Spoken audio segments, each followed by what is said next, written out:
maliit pero ang ipon ay sumisirit.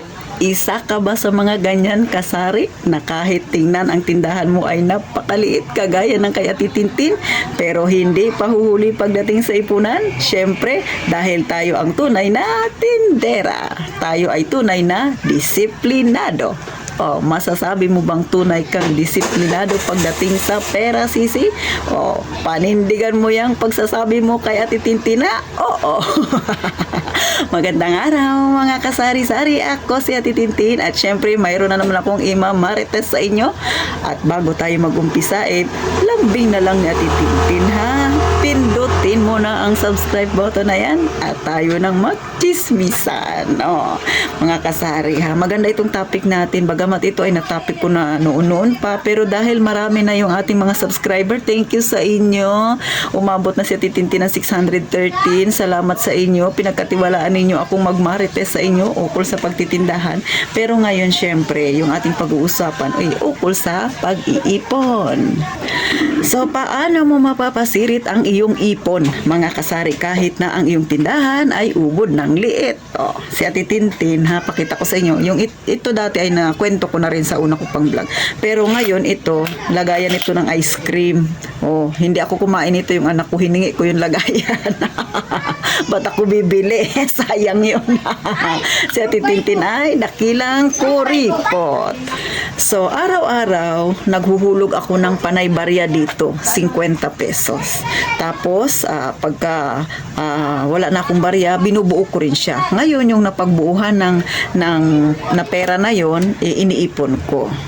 Syempre, araw-araw may 50 ang nakatabi. Sa isang linggo, magkano rin yun? 350, mga kasari. Next, may ipunan din ako. Eto rin. Sa mga dati kong subscriber, alam na nila ito. Araw-araw, naghuhulog ako dito ng buo. Ang inuhulog ko dito ay 50 ang pinakamababa, may 50, tapos minsan may 70, may 100, pero depende yan sa aking benta. Syempre, matumal ngayon, kaya 50 lang nahuhulog ni Ate Tintin araw-araw. At pagka medyo maganda naman yung bintahan, malaki rin ang aking hinuhulog. So, ganon lang si Ate Tintin. Ngayon, pagsapit ng isang linggo, syempre, hinaharvest ko ang laman nito. Sabihin na natin, sa loob ng isang linggo, nagkalaman siya ng 600, so kukunin ko yung 500, yung 100 ay iiwan ko. Ngayon, kung nakakuha ko ng 500 plus yung laman nito, pinagsasama-sama ko.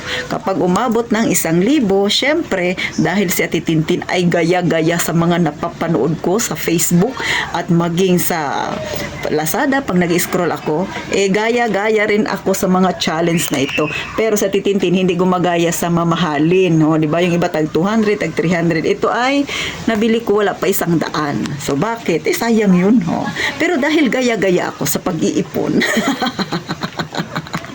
so, meron na si Ate Tintin. Ito yung pinagsama-sama kong ipon, Sisi. Pala 1,000 yan. Tapos dito ay tagpa 500. So, marami pa akong bubunuin.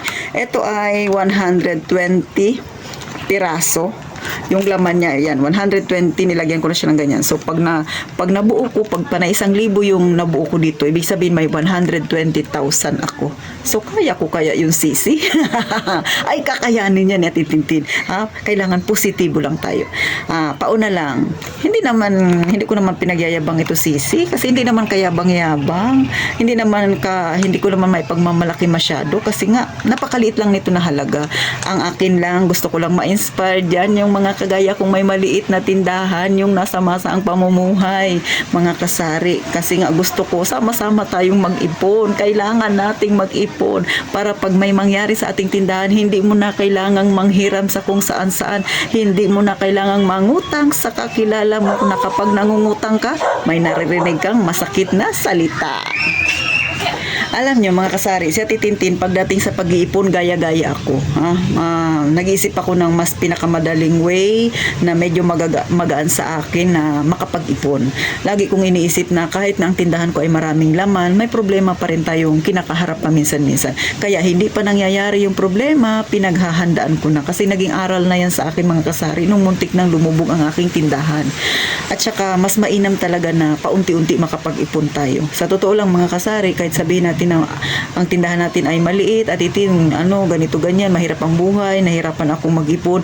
Nasa diskarte yan. Kailangan lang ng disiplina. So, ini-encourage ko kayo lahat na sana mag-ipon tayo mga kasari. Kahit tag 20 lang. O, 20 pesos araw-araw, may tindahan ka. Tabi mo na, wag mong gagalawin. Sa loob ng isang taon, dahil may 356 days tayo, So 356 days times mo ng 20 pesos sa isang taon, 365 ba? 365 days, 365 days times 20 pesos. So may 7,300 ka. O, di ba? Hindi mo yun namamalayan, hulog-hulog ka lang doon. Pero si Ate Tintin, kasi nga may pinag-iipunan ako mga kasari, gusto kong magpatayo ng boarding house. So, kaya dumating ako sa ganito na nag-iipon ako. So, 120 pieces ito. Pag panay 1,000 yung aking mabubuo, so magkakaroon ako ng 120,000. At bukod pa dyan, mga kasari, mayroon pa akong isang iniipunan. Doon sa hiniraman ko na utangan, so may hinihiraman ako doon, mga kasari.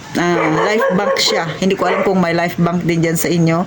So, may savings na ako doon within 4 months. Meron na ako doon nasa kulang-kulang 10,000 ang aking naiipon. So, proud ako doon mga kasari na kahit maliit yun. Pero, syempre, nalaman ko sa sarili ko na ako ay disiplinado. So, ikaw ba? Tinderang disiplinado ka ba, Sisi? Abay, ipagmalaki mo yan. At syempre, mang-encourage pa tayo ng mga kasari natin na dapat matutong mag-ipon kahit na maliit ang ating tindahan para pag dumating ang emergency, meron tayong madudukot, mga kasari. So hanggang dito na lang. Maraming salamat sa inyo. Ulit, hindi ako nagmamayabang kasi hindi kayabang-yabang yung aking ipon. Maliit lang yan kung ikukumpara sa mga may malalaking negosyo at may malalaking tindahan. Pero sa Titintin, gusto ko lang kayong ma-inspire dahil ang karamihan na nanonood sa akin ay kaparehas kong nasa masa ang pamumuhay. Kaya Sisi, sama-sama tayong mag-ipon. So paano mga kasari, kagaya nga ng palagi kong sinasabi, mag-iingat tayong lahat palagi, mga kasari.